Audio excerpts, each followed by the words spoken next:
my calculations are correct, when this baby hits 88 miles per hour, you're gonna see some serious shit. They're here. Do you really think you have a chance against us, Mr. Cowboy? Yippee-ki-yay, motherfucker. It's showtime. Right, welcome everybody to another episode of the VHS Strikes Back. I'm one of your hosts, Chris, and my co-host and very good friend is Dave. Hey there, Chris, and hello to our listeners out there. Welcome to the VHS Strikes Back, the show where we dust off the old video player and go on a nostalgic journey to look at the good and the bad movies of yesteryear. Now, Chris, what we're going to review this week? Well, Dave, it's a Patreon pick, and it's our good friend Leigh, the magician. He's a good lad, Leigh. Get over to Twitter and follow Leigh, the magician. He's a good lad. He has picked, Dave, a movie. Well, I'll say a good lad, but he's picked a horror movie, Dave, which, as everyone knows, is one of my favourite genres. Now, last week we had a shocker of a movie, but this week we've got something from 1985. So we were both, under 10 years old when this came out. It's an Italian supernatural horror film called, Dave, Demons. So, had you heard of this or have you seen it before, Dave?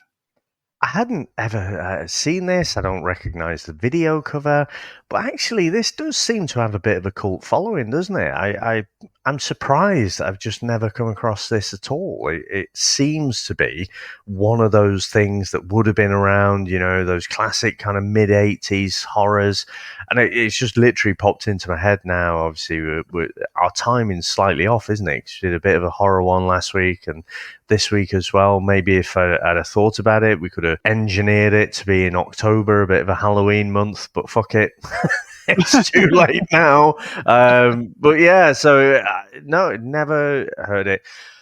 Watching the trailer, I feared the worst, if I'm honest. I feared it was going to be the quality somewhere along the lines of Samurai Cop, and shaky cam. I thought it was going to be really poor quality. Yeah, definitely feared the worst. I mean, how about yourself, Chris? Well, Dave, I put Demons in on Google, and it came up with all sorts of stuff. So then I had to prefix it by putting Demons 1985. No, yeah. I'd never heard of it. I saw the trailer last week, and it just filled me with dread. I was like, oh my God, But the concept of this movie, I think, has been replicated in other movies. Obviously, we had Scream 2, didn't we? The start of Stab, they're all there watching like the Stab movies within Scream. Movie and then within a movie. Movie within a movie, and it's been reenacted. And there may have been films before this, but I do think watching this and looking at some of the movies we've covered as well, there is some inspiration from it, definitely. And the fact that it's an Italian horror, I was like, oh no, this is going to be dubbed terribly. So I do want to talk about all that. But yeah, no, I'd never heard of it. And there's no way. Sorry, you say that as if, oh no, the dubbing's great. Yeah. Let's get back to that, shall we? We're going to put a pin in that one. Oh, I would never, ever have picked this in the video shop, Dave. This would have been one of the ones where I just sort of didn't even look at the back of the VHS cover. But like with Leigh picking it, I was sort of thinking, we're all around the same age. I'm thinking, well, maybe, but why my friends never brought this up? Is this one that it wasn't around at the time? Even though it's from 85, was it released later in the UK and that? I don't know. I'm sort of interested in Leigh's backstory, how he came across it. But ultimately, Dave, I'd never seen this movie, quite rightly as well. Yeah, and this is back in the days, Chris. I'm looking at the box office where it made 1.2 million Italian lira, which I think is about 20 quid. It's not a lot. I can't actually remember, but I do remember lira, and the numbers were ridiculous, weren't they? They like £1 was lots and lots of lira. I can't quite remember what the ratio was, but yeah, this back in the days before the euros. So yeah, 1.25 million. I don't think it's a lot. Dave, it was 27 English pounds, I think. Let me just investigate that. Fuck off. I was saying 20 quid as a joke. No, I don't know. Let me have a look. Hang on. No, it is £27. Hang on a minute. No, it can't be. I seem to remember, like... Hang on. No. It was in the thousands. Sorry. So if you had like a tenner, yes, it might be 1,000 lira or something like that. I apologise. I didn't put the million in, Dave. So it made £27,000. So, yes. More than a Frenetic. that we found, which was like $3,500, wasn't it? The one with John Travolta and directed by Fred Durst. Get over to Lake Fees if you haven't listened to that one. Yes. Spoiler alert. That's a terrible movie. That is an awful movie. Right, let me have a look, Dave. That is so £27,000 it made. I'm sure it cost more to make. That is that's all I can say. I've seen various comments online and stuff, people watching it as a kid, and they were like, oh, fucking hell, this used to shit me up and stuff. And I can say, obviously you're watching it now. We've done a few horror movies. I mean, things like Nightmare on Elm Street. You watch it now and like, how the fuck did this shit me up when I was a kid? And I know. Fucking how camp is Freddy? Like, when did that happen? Has someone changed this movie? But as a kid, just the idea of it shit you up big time. Had I watched this, fucking hell, I don't think I'd have sat comfortably in a cinema again. So, it obviously looks different now as we're watching it as middle-aged blokes. But, I can imagine as a kid, I would have fucking shit my pants with this one. Well, but it's funny because it's on YouTube, surprise, Dave, the whole movie. But there was comments there, loads of people. And when someone said, I didn't go to the cinema for something like 7 years because of this movie when I was a kid. You know what I mean? So it did its job, I think, for a lot of people. But reading the comments, and not just in English, loads of comments about how this is a classic. And when they watched it when they were too young, and it scarred them for life, Dave. It's like, I think I read somewhere it's in the top 100 horror movies. It's about 53 ever made. So I'd never heard of it, So, and that doesn't mean anything, Dave, because I've probably watched about a dozen horror movies in my life, realistically. So it's not exactly the barometer. I'm not exactly a expert in this genre of movie. So I guess this is almost the Demons probably did for cinema what Jaws did for sharks. Yes, dark water. Yeah, at least this one. I mean, in the UK, it was an 18. It might have been R-rated or X-rated. I don't know in the US, but at least it's in that realm. Not like fucking Jaws, that's a PG, which I'm still fucking bitter about now, Chris. Well, sorry, you know what's so weird? You just said that. Nothing to do with... I'm in work this week. Fucking... One of the managers goes, hey, have you seen this, Chris? I went, what? Came over. He's got YouTube on, Dave, with a bull hammer attacking someone at a beach somewhere. And I'm like, right, what? He goes, yeah, it's been a shark attack. Have you seen this? I'm like, how have you come across this? Then he went, look, and I went, oh, they're actually showing the... Right, I don't want to see it. I'm gone. See ya. And I'm like, yeah, thanks for that. I think I might have seen the same video, but also, Chris, because there is something, how say is your computer or your phone listening to you or whatever. If I go onto Facebook, my reels are basically fucking shark attacks. And the thing is, because I'm such a knob, yes, I fucking click on them. I take the bait. I fucking follow the breadcrumbs into the fucking old witch's gingerbread house every fucking time. So I click on them, watch them, scares the shit out of me, and then I come back again, log on again at some point whenever, and I get more of those videos because it says, well, Dave fucking likes these shark attack videos. No, Facebook, I don't, but I am compulsed, if that's even a word, to watch them. So, the shark attacks, that's all my fucking reels. Well, Dave, my reels usually involve women around my age, Dave. But anyway, that's a different search thing. I don't get any of those, Chris. You do if I send them to you. Yeah, my fucking TikTok, when you can't fucking... Yeah. The TikTok roulette of just something would pop up to it, and they'd all be like United stuff or some fucking other nonsense, and then you started doing it with Liverpool, and then you can mess up someone. We said it before. You can mess up the algorithms by just sending. So I just fucking do something to come up like a Milford or something. I just send it to you, and you'd be like, "Fuck off!" My whole timeline, and then you're having to hide your TikTok, and I'm like, and it's not your fault. You're like, you better fuck, and you won't even click on them now. And I'd send you United stuff. I'd send you, and then you'd be sending me Liverpool stuff, and it became like a game of tennis, Dave. Like, how can we mess up our algorithms? Because fucking Twitter does that to me. For some reason this week, I keep getting Man City stuff coming up, and I've blocked them knobs. But because you can't block people now, it keeps coming up. Fucking City, Noel Gallagher, that definitely maybe kit that they're wearing, and then you've got Pep and that reenacting the definitely maybe album cover.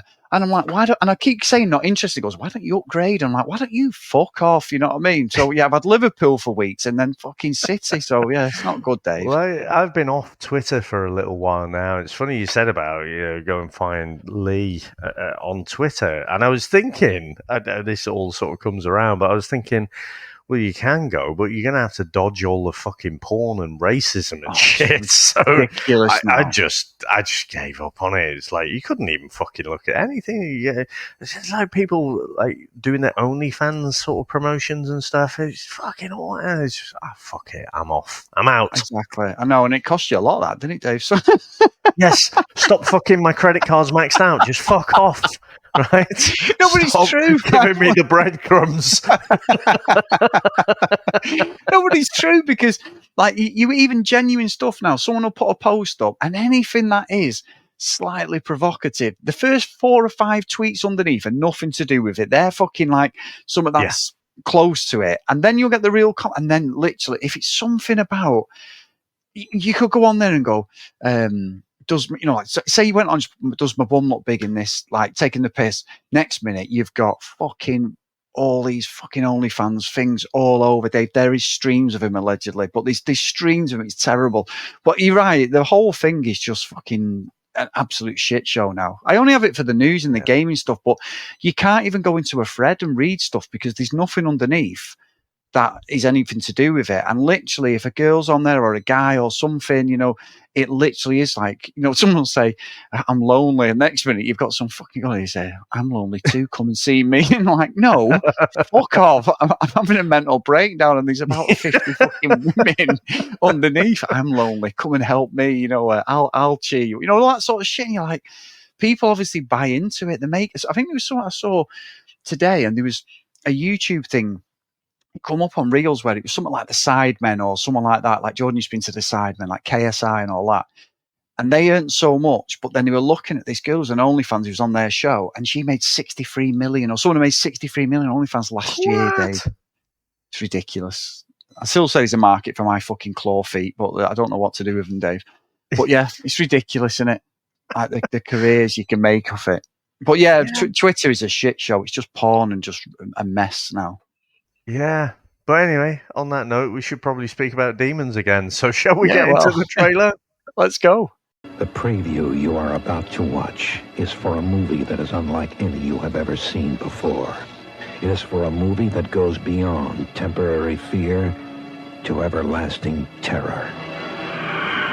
It is a movie called Demons. Yes, the demons are coming, and they're coming for you. Warning, if you have the courage to see demons, sit near an exit. Otherwise, you might never get out. In your theater, who will survive the touch of the demons, and who will not? Demons. With music by Billy Idol, Motley Crue, The Adventures, Rick Springfield, and Saxon. This is no dream. This is happening right now. And it could be happening to you. Demons. They will make cemeteries their cathedrals, and the cities will be your tombs. Will you survive it? Demons.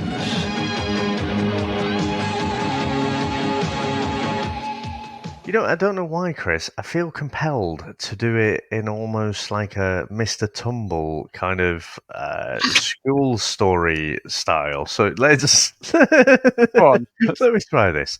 On the Berlin subway, a mysterious masked man offers a university student, Cheryl, 2 tickets to a free screening at the Metropole, an isolated and recently renovated cinema. Cheryl talks her friend Kathy into going in with her, and at the theatre they meet 2 preppy college boys, George and Ken.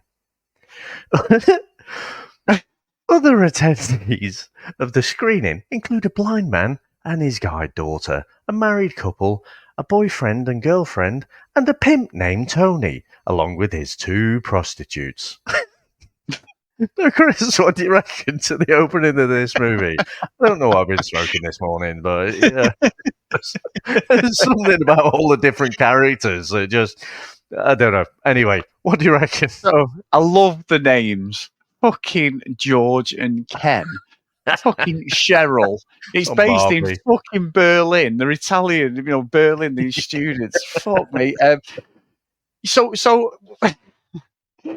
the start of the movie, you've got this like mysterious Phantom of the Opera guy, haven't you? The girl gets off, Cheryl, Yeah. and she's on this train station, which is fucking massive, Dave, but there is nobody in sight once she gets off the fucking train. It is dead, isn't it? Like, it's gone from being populated with hundreds of people to nobody at all. And then this guy with the fucking mask just comes and gives her this invitation because you think he's going to kill her. And I'm like, this makes no sense. So at first I'm thinking, is this like a Terminator type movie? Like, is he a fucking, some cybernetic Robot sent organism from the future. yeah, robots in disguise. Like, what is it? And then obviously gets the invitation, doesn't speak. She goes, and then she's like to her friend, hey, we should go to this. And I didn't twig at first that the dubbing was on. And then I was like, hang on a fucking minute. I was in the gym on the bike watching it because I say it's on YouTube. And I'm like, hang on. And then, I mean, the worst is when fucking the guy comes with the two prostitutes, the pimp, and the fucking dubbing on that is fantastic. But there's something weird about the movie, Dave, where it only runs for 88 minutes, but I feel the pace of it for what they're trying to depict isn't bad, if I'm honest. And I'll be honest, Dave, I actually quite enjoyed this. I don't know why, because I hate these sort of movies. I feel that I think the music makes the movie. The musical score is brilliant in this movie. It really is. Even though I hate these sort of movies, and the dubbing is just fantastic, and some of the acting's terrible, but it also veers on some of the dodgy fucking movies you used to watch in RTL, Dave, where the blind guys, I didn't realise it was his daughter, I thought it was his missus, and the next minute she's giving some bloke one as he's there, blind, not knowing what's going on. I'm thinking, I've watched these movies before. It's usually a lederhosen or something, and I'm there pulling one off with the fucking with the fucking toilet rolling hands, make sure nobody can see me. The fucking foot on the door, so I'm not doing press-ups again. But yeah, that sort of stuff, Dave. I was like, yeah, I've seen these movies before. But yeah, honestly, I thought I would absolutely hate this movie, and I didn't. I actually went with it, and I actually was. I know it's early in the podcast, but I actually quite enjoyed it. Nice. I love the fact that it took you a little while to clock that the dubbing was slightly off, because honestly, I feel like I've seen better dubbed kung fu movies. It's really it's all over the place, and sometimes it kind of syncs up, but yeah, it's really quite obvious in other places. And it is interesting, isn't it? Because like you say, it's Italian, but shot in Berlin, but very obviously aimed at like the American market or something. Like you say, Cheryl, George, and Ken, and was it Kate or mate or something? Yeah, was it Kate? Oh, Kathy. Sorry. Yeah. So yeah, going back to the subway station, what I did say. In fact, what I'd say initially, I was surprised at how well it was shot. And I've watched the version that's obviously been touched up with it. It's had the HD treatment, hasn't it? Yes. I thought I was going to see some, pretty much recorded on an old VHS fucking handheld camera or something. And I was like, oh, right, okay. So initially I'm like, all right, this might not actually be as bad as what I thought. I really was fearing the worst. But when she gets off at the train station or subway, it's more of a subway, isn't it? There's something off about it. And I think because it's lit so well, it's clearly the daytime. And like you say, there are loads of people around. Now, we've watched things like, Death Wish comes to mind, sort of American Werewolf in London, when you have these really eerie and dangerous feeling subways. But the fact that it was so bright and it was clearly daylight, I don't know, it just took away a bit of the tension for me. And I thought, I wonder if this is just a budget thing. Is this literally because it's such a wide open space, it'd be really hard to light it all properly and quite expensive. So they've just kind of taken a bit of a shortcut there and said, right, we'll do it in the daytime, and it'll be fine. But yeah, that sort of took away at the start. And again, I'm thinking, classic fucking horror movie stuff, isn't it? It's like, Cheryl, what the fuck are you doing? Right? You're clearly uncomfortable. So why have you walked away from the crowd? And then you've got this creepy ass, like you say, Phantom of the Opera bloke. And she's, regardless of whether, she probably thinks he's going to attack her. He doesn't. But then he gives her 2 tickets. And then it's like... Oh, okay, then this seems like a fucking great idea. Let's go and do that, shall we? This creepy fucking arsehole who scared the shit out of me, but fucking hell, free tickets. Fucking Willy Wonka over there. So I was thinking that. I was thinking Willy Wonka, that guy, the fucking weird guy who chases him everywhere, and the fucking looks scary, doesn't he, with Charlie? I kept thinking, well, why would you even go Willy Wonka's, you fucking bellend? You know what I mean? But yeah, great reference. And then it gets kind of interesting, doesn't it? Because, again, I'm thinking, why the fuck would you go in there? But, of course, you wouldn't have a movie if they didn't. And they go in, and then you're meeting basically all the stereotypes, Chris. Again, usually say the pimp in particular, and they're all hamming it up, But we're getting introduced to this almost ensemble cast, aren't we? And, again, these very different characters. And so... I am intrigued, because I'm thinking, again, I'm going in with the expectations this is going to be utterly terrible. So whoever's writing it is probably thinking about the main character. So Cheryl is kind of the point of view character for a lot of it. But I like how it introduces you to a lot of other characters as well. And you kind of care about them and you see what's happening. And I have to say, one of the, what do they call them? Not stewardess, but the... Ushers. Ushers, that's it. Perfect, thank you. Walking around in her elf outfit in the green. I was like, oh, she's definitely in on it. It's her. She's going to be head demon or something. No, spoiler alert, but obviously it doesn't turn out that way. But she was my prime suspect. But yeah, the way it was all set up, I was the same. I was like, okay, I'm bought in now. Yeah, it's weird, isn't it? Because... And you say about the characters, what gets me though, Dave, is the ones who are going to get killed straight away. You've got the absolute wanker who comes in with his missus on their anniversary, and you're like, well, how have you two stayed together? Yeah, well, I brought you to the cinema, and he's been right wank, and you're thinking, well, you're definitely getting it straight away. Then even the pimp and the 2 prostitutes, where you're thinking, well, yeah, they're probably going to get it. Then you've got some of the blind guy, well, yeah, apparently that was an ironic joke. Dave was reading on IMDb because obviously you can't see the film. I'm not sure about that. But then his daughter, I thought it was his missus, she's slipping one to some guy who obviously, if that's his daughter, Did you see then her eyebrows, by the way. I mean, those were fucking eyebrows. Yeah, they were. Fuck me, Dave. I've been renting Graham Souness. Like a unibrow. I thought he'd come back this week, Souness, but yeah.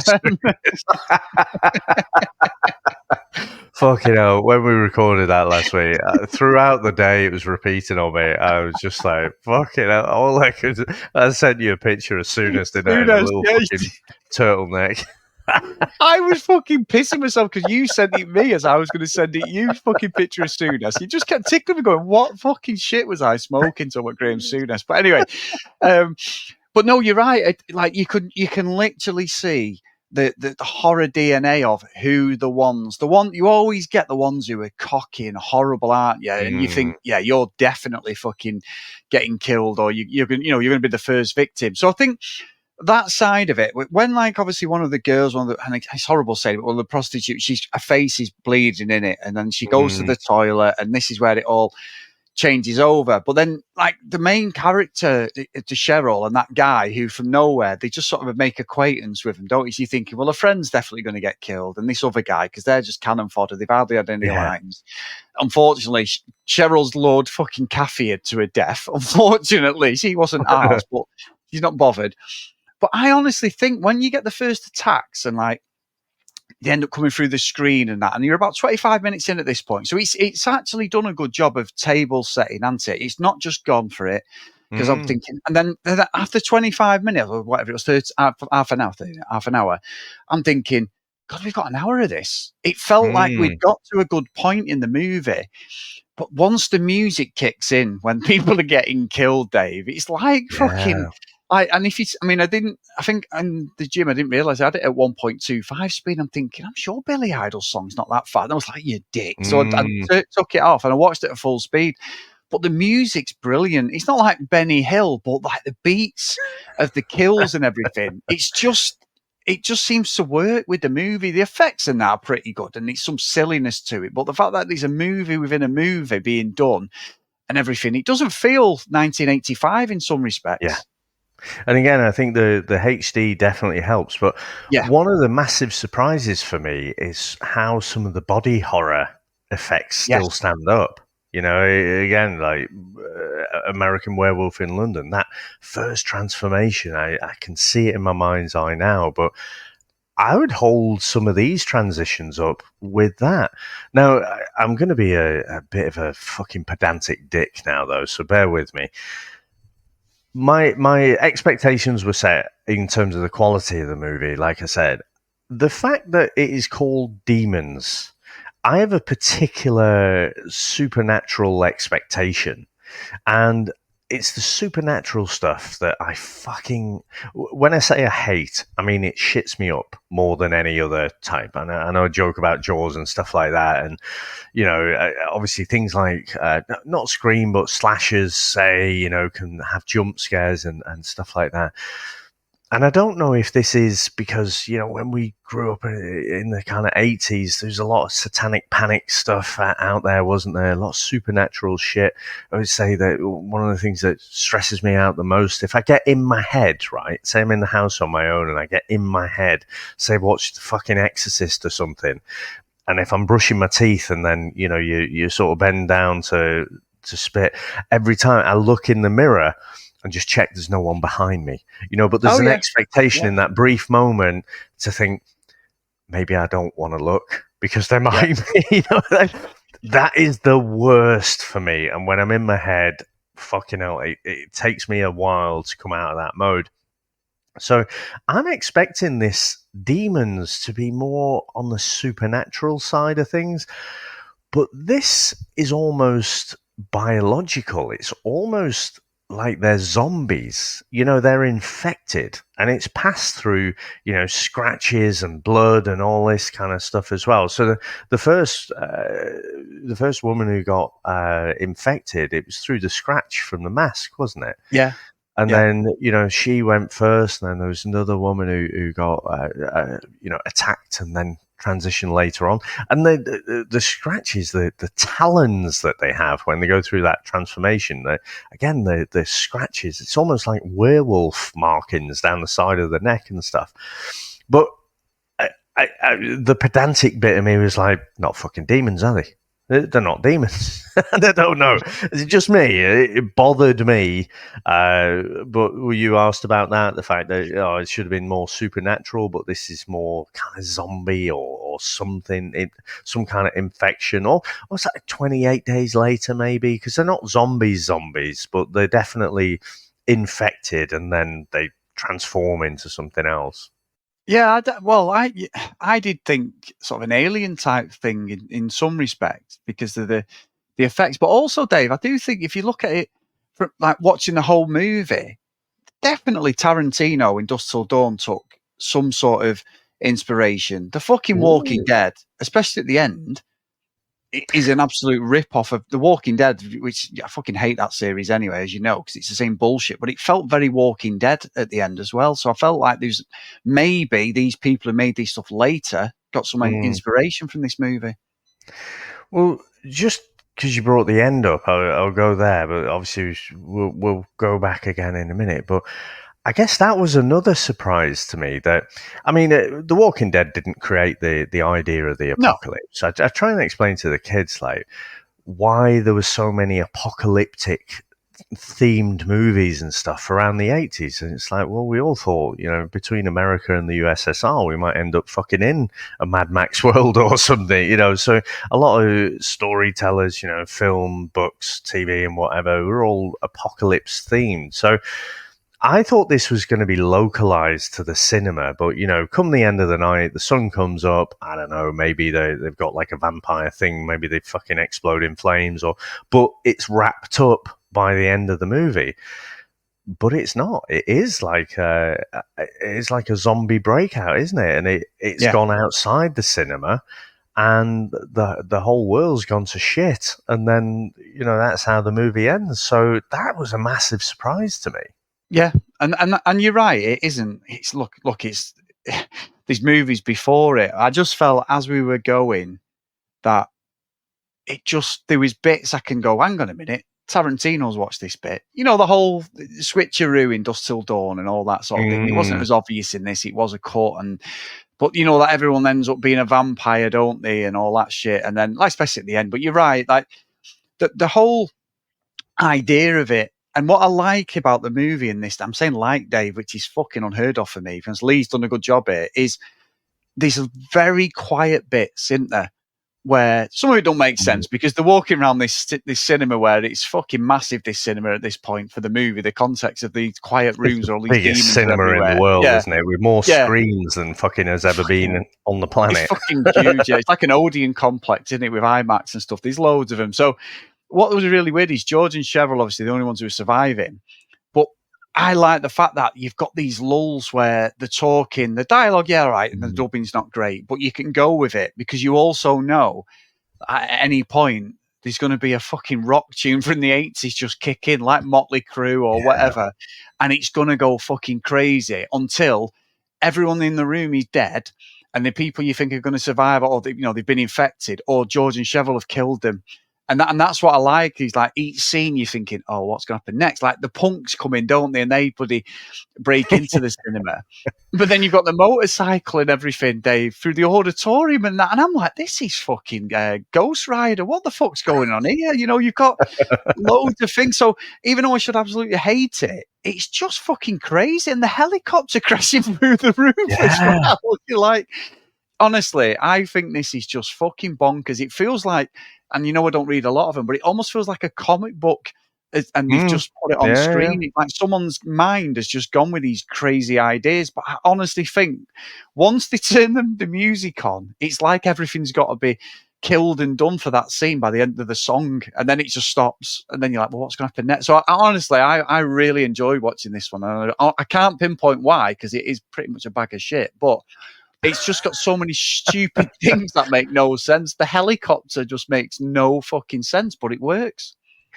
But I think you're right in some respects, but it's kind of an indicator about the wider apocalypse. So the thing has started off in this cinema. And again, I guess I'm thinking, because I suspect the usher, I suspect the elf person who's a bit of a dick as well. She shouldn't treat people very well. I think she's in on it, but I think it's like a feast time. Like the start of Blade or something. Where they have the rave and that, but it's just an excuse to eat some humans. I thought that's what it would be, but I guess the helicopter, it just means, again, it's that the whole world's going to shit. Planes are dropping out of the sky and stuff, and somehow, I don't know how it's happened that fucking quick, if literally the prostitute was the start of it with that scratch from the mask. But it seems to have escalated really, really quickly, doesn't it? And there are so many bonkers things. I mean, like you say, the punks who are snorting a bit of cocaine and like the actually just reminded me, you were saying about RTL, the old cocaine off the nipples with the yeah, I forgot about that bit. You just reminded me there, or my mind has just brought it back. But what I would say, Chris, there is an element of being uncomfortable, because I'm looking at like, how fucking old are you? Like, she did not look old to me, but we'll scooch on past that. But it did make me wonder. But yeah, it's like, again, I guess I'm thinking and expecting a low budget thing. I'm expecting like a very fast script to be turned around where, you've got your central protagonists and then they don't really give a shit about anyone else. But these characters do seem to have their backstories as well. That's, and they've obviously put their thought into that. And the fact that, it's the start of a massive apocalypse as well, so the story is bigger than just, some demons munching on some humans in the cinema. So, yeah, I must admit, I kind of enjoyed it as well.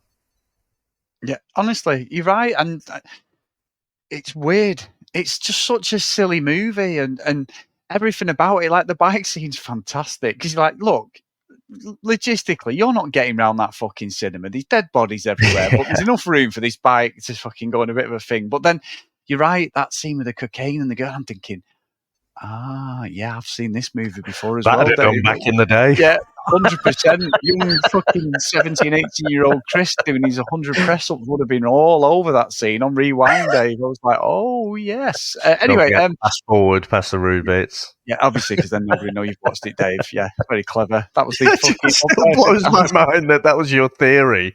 Yeah, that was the Not theory. just that you've watched it. Oh, yeah, this is just past. He's obviously spent at that point and stopped it. Yeah. No, they obviously don't know that bit's coming. That was my idea, Dave. What a fucking stupid theory. Fucking, I'll never get arrested with me, Dave. That's fucking horrendous. It'll be going straight down. But no, I do think at the end, though, like when they get out the cinema, the demons are coming, and he turns this helicopter, which is fucked, but all of a sudden he knows how to turn the helicopter on, which sort of slices through some of the demons who are underneath the propellers, but it slices them across the stomach, and he sort of like then he gets the winch and fucking takes himself up. But there's Mr. fucking Phantom of the Opera at the top of the thing, and I've got to say, Dave, George has got some fucking core strength the way he holds on there.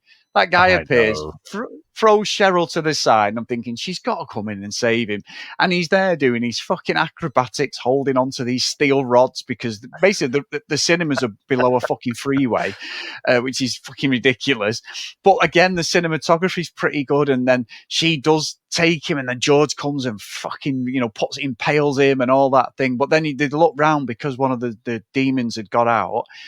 There's a load of killings going on, and this is where I get the Walking Dead vibe, because the Jeep appears with these people, but then fucking Cheryl is infected, and they have to fucking take her out, Dave. Like, wow. Yeah, exactly. Like, I wasn't expecting that. Poor Cheryl, she's fucking gone, and then George is the hero, Dave, to fight another day. So yeah, brilliant ending. I must admit, silly, but also brilliant, showing that basically the whole fucking city that they're in now is infected with these demons. Yeah, like I say, it makes it feel bigger, doesn't it? And there's a sequel on the way. It's not just this throwaway, crappy little movie. The thing I'd say, right? So obviously, people might come back at me and say, "Oh, fuck him, go woke, go broke, or whatever." You should make movies like they used to be. But at the end of the day, you do have more female representation in movies now. I still, who knows where it'll be 20 years, 30 years from now. But you look back at this movie, and I think probably I've never noticed it quite as much as in this movie. But women were pretty fucking pathetic, weren't they, in movies, right? Ripley in Aliens aside, Cheryl's pretty shit. She does do that one thing. But to be fair, fucking rock climber George there with, like you say, his fucking core strength, fucking everything strength, is about to be killed. I kind of feel like the least you can do, because old Phantom of the Opera isn't even looking at you, give him a fucking whack with something that you can find. I feel like that's the least she could do. But basically, she was just there to be rescued. Meanwhile, somehow George becomes fucking Chuck Norris. Yeah.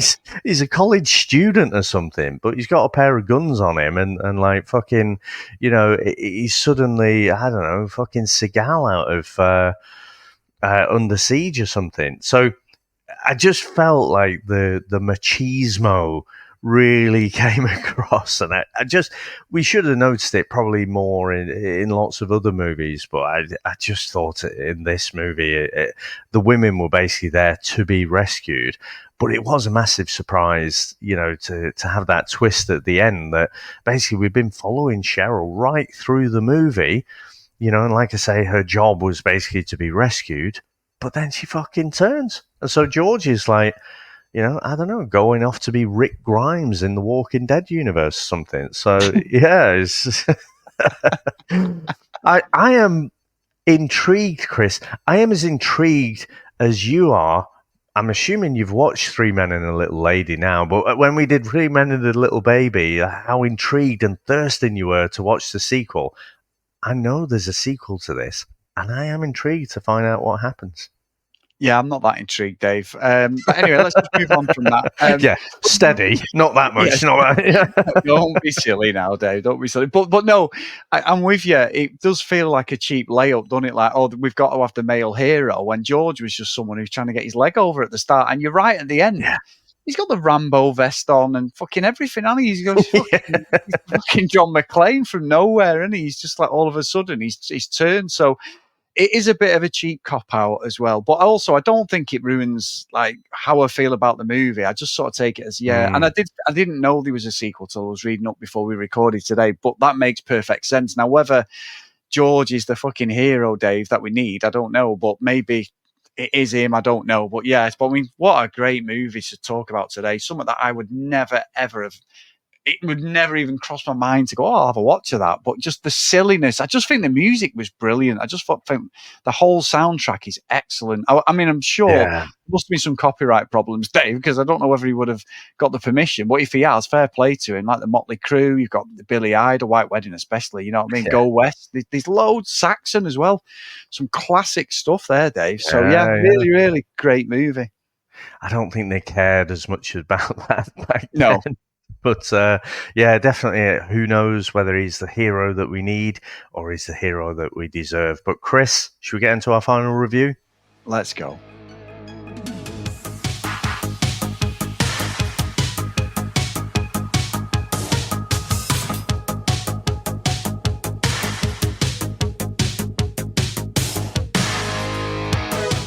So, Dave, as I said, there's no way in any facet I would enjoy this movie at all, but I did. It's a great movie. It's on YouTube. It's silly.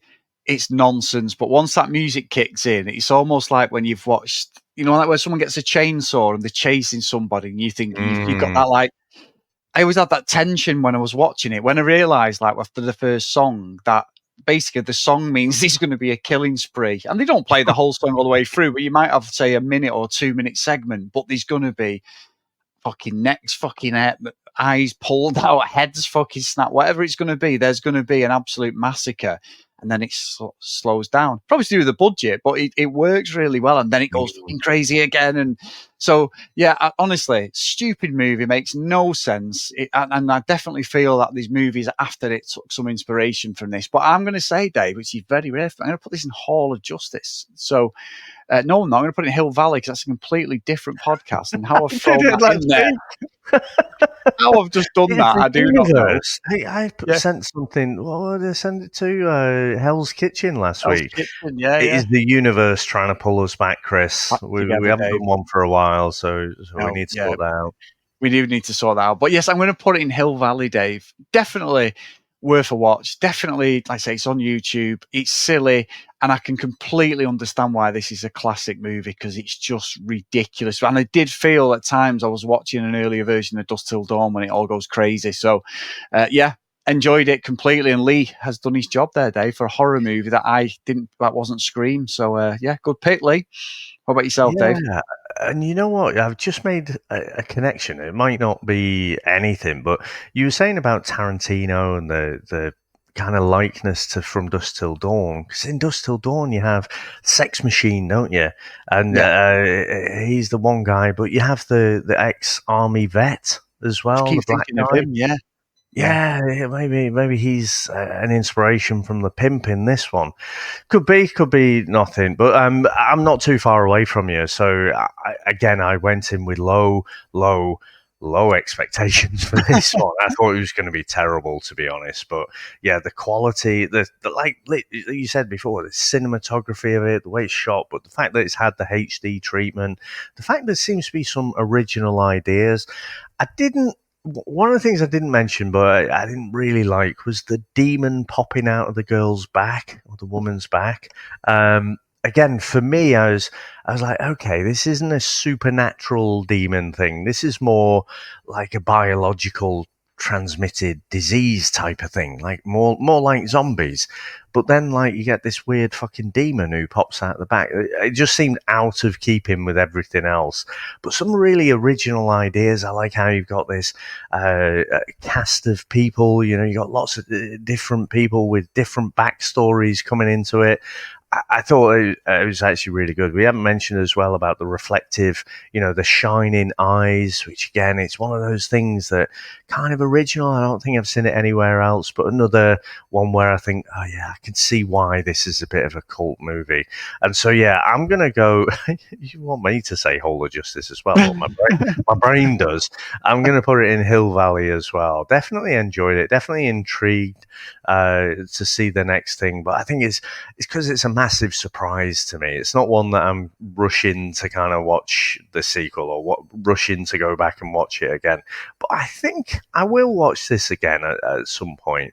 And like you say, the music, absolutely fantastic. I absolutely love it. So, yeah, very good pick and a huge surprise. Well, David, and thank you, Leigh. It is my pick. So, Dave, I did have the twins dinner, the Barbarian twins last time, and I'm like, Are you talking about the cocaine, or are you talking about different twins? Well, yeah, there's plenty of them, Dave. But anyway, I was going to pick something. I'm thinking, do I pick a classic? So I've got a few there, or do I just go out and out ridiculous, Dave? And you know what? I'm feeling out and out ridiculous. So you mentioned a movie series, Dave, and I'm going to read out the synopsis just to see if you understand. But we're getting a sequel today, my friend. We are getting a sequel of a classic action movie. And I'm going to read out a little bit of the plot, Dave. After surviving Vietnam and a legal fighting circuit, one man finds himself facing a whole new set of challenges in this action drama. Billy Thomas is a kind soul who happens to have a colossal body and remarkable talent for martial arts, Dave. Yes, Dave, you've guessed it. It's 1994. It's the sequel. It's Cage 2, my friend. Let's get into the trailer. Oh, thank you.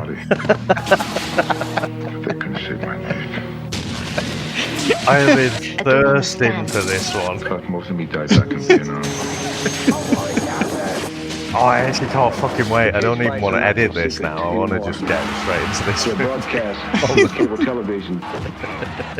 So excited. I see the trailer's had a massive 71 likes. Yeah. The whole movie is available on YouTube. Billy crushed that worm a few years ago. I tell you what here. Cripple a bit. But Tell very you much what, alive. forget how big old Lou was.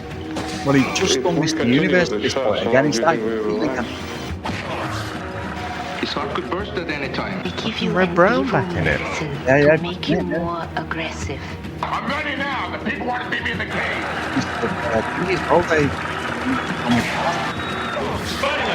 Oh, shot in the stomach, that's going to slow him down a bit. Thought you were dead. Think of your friend often, yes? I don't believe he's dead. Billy! Billy! I just don't feel it. Bien has Billy. Either you, Interpol, the Triad, or anybody else is going to keep me out of Chinatown. The best way of finding Billy is face him in the cage. In America, As long as the I can whole go in thing, disguise. Yeah. Is it four? So he's just American. Captain America, yeah. Fucking pathetic, the action though, isn't it? When he's on. Lou. Got word you're going to fight the Oh great my one. god. Those wigs. You must continue to fight to win so that no harm Haven't we, Dave? In the comes to you. comments on YouTube, everyone's saying this is the greatest US this is the greatest Yeah. ever. And all the Shotgun? Was it? Oh no, shoot fighter, wasn't it? What's the matter, Billy? A few familiar faces actually. Yeah. I must give you the injection. In the plaza, he's not right, Dave. He's doing it, take him out. You know our arrangement. You fight, and I take care of you. Yeah, well, the arrangement changing.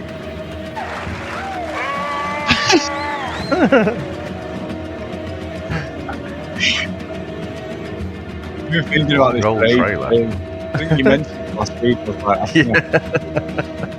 Keys to the Arena of Death. Unbelievable, Dave.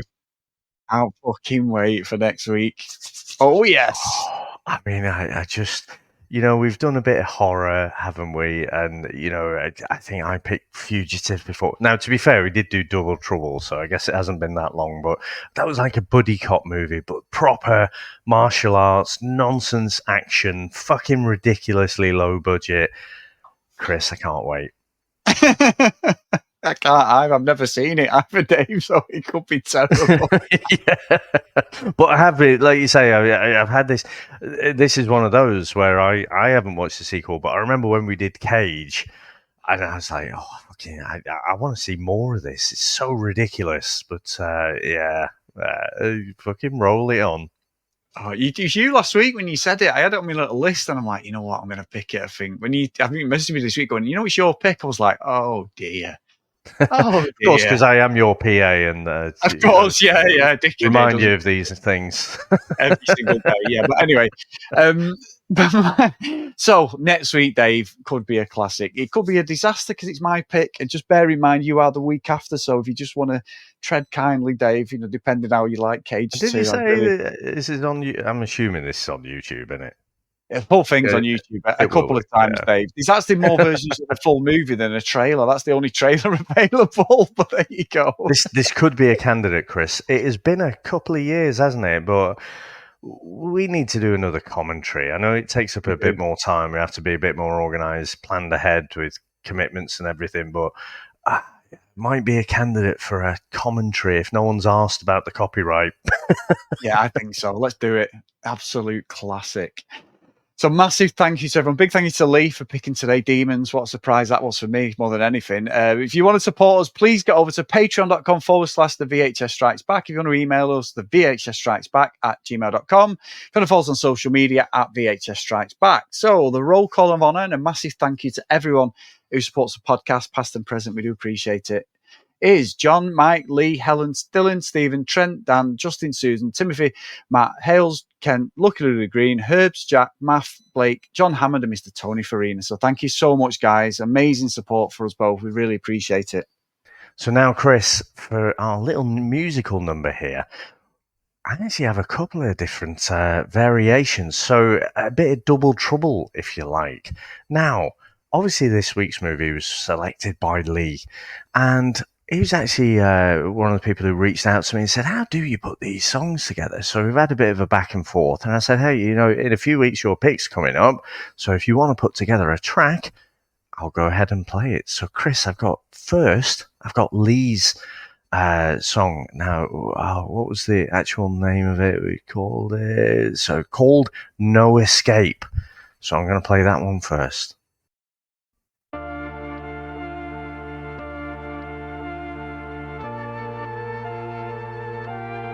And you, Dave, it's dying. I like how it sounds old VHS-y.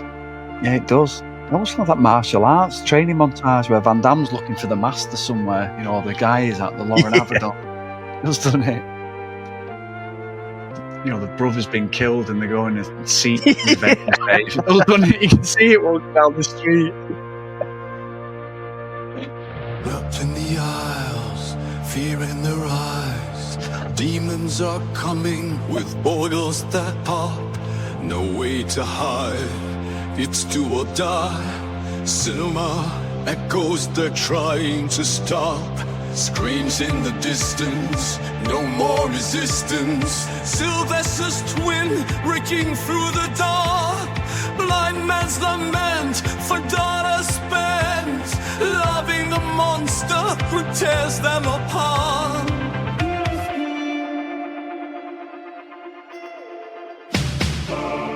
They're running but can't hide. In the night, demons bite the theater of their endless ride.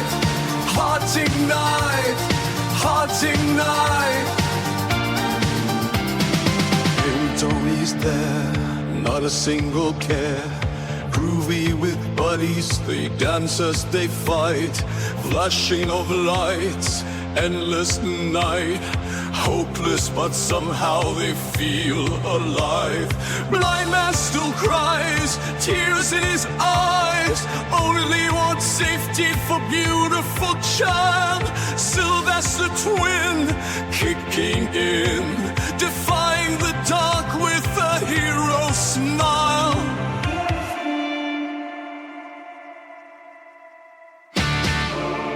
They're running but can't hide. In the night, demons bite the theater of their endless run. In the night, heart ignite, heart ignite. Trapped in the chaos, in the dark of night.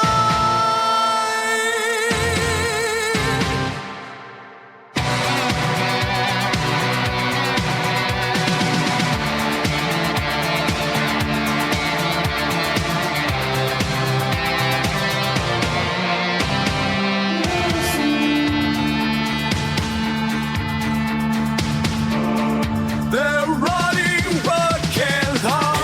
In the night, demons bite the theater of their endless run. In the night, heart ignite, heart ignite. In the dark of night. In the night, demons bite the theater of their endless run. In the night, heart ignite, heart ignite. In the dark of night.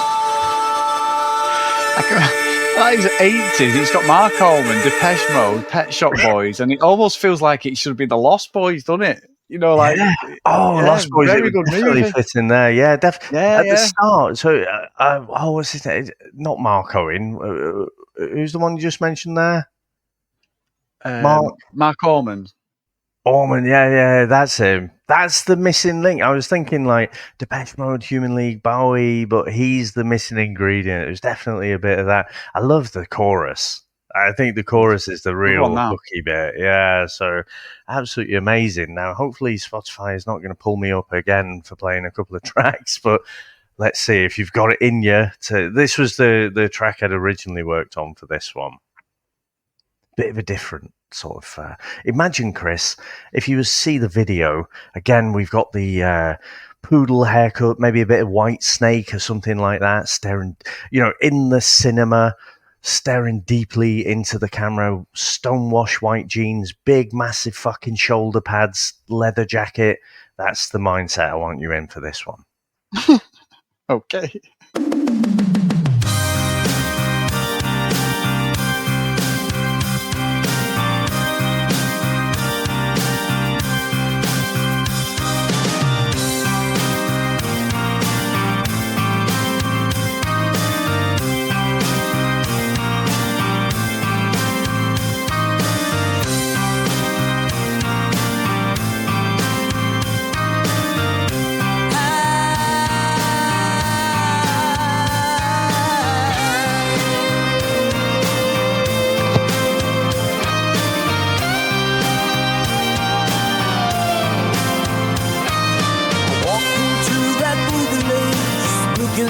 Some fun, but what I saw upon that street made me want to run.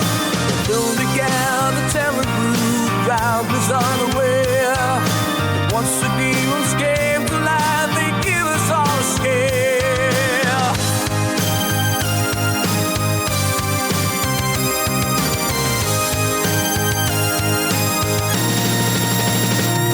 The horror of the screen, the demons rise, they scream,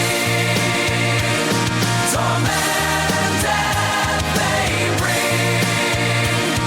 The horror of the screen.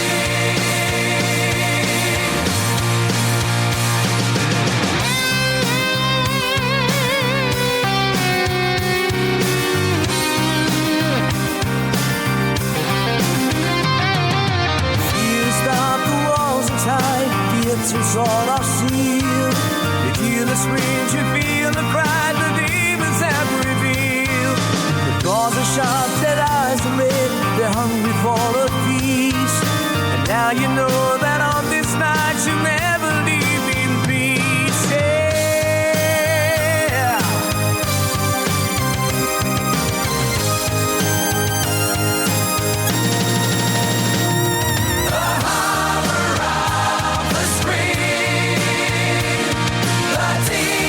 Rise, they scream. Torment and death they bring. The harbor of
the demons rise, they scream. Torment and death they bring. The horror of the screen.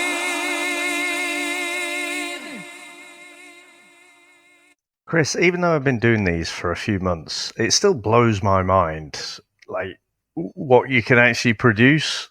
It's, yeah, I definitely think I could see that one being the outro, you know, as they, well, as George, because George, yeah. Cheryl's on the floor dead, and George is fucking leaving her. But yeah, it does feel like an outro song leaving the cinema, doesn't it? Very good. Both songs, again, so fucking clever, honestly. But then again, Dave, are you ever going to beat the old, you know, what a wank every day, Dave? What song that was? There was a few things you said earlier when we were chatting, and I thought, oh, do I drop in that the like the seaside bit of the song about your wanking song? You know, I can't even remember. Knees up, put your shoulder out, man. I thought I might drop that a little bit in when you were talking about wanking earlier. So, yeah, you sort of preempted me there. But anyway, Chris, thank you very much. I know we've had a longer one today, fucking longer one, actually, given the pre-talk. But honestly, I had so much fun.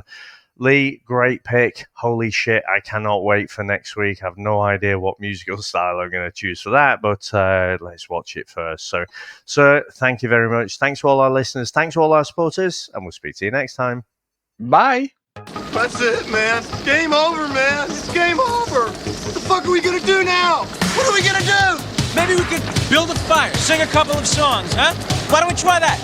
We better get back, because it'll be dark soon, and they mostly come at night. Mostly. I'll be back. That's not. We came, we saw, we kicked its ass.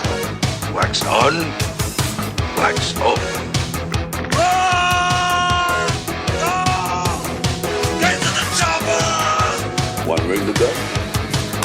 Correct. Ding, ding. Bust you up. Go for it. Well, here we go.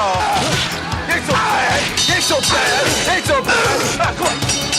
Ain't so bad. Ain't nothing. Come on. You must be crazy or something. I'm crazy. You just a stupid fool. Maybe you're crazy. I ain't breathing heavy. He's a fool. He's stupid. I see you at 6 o'clock.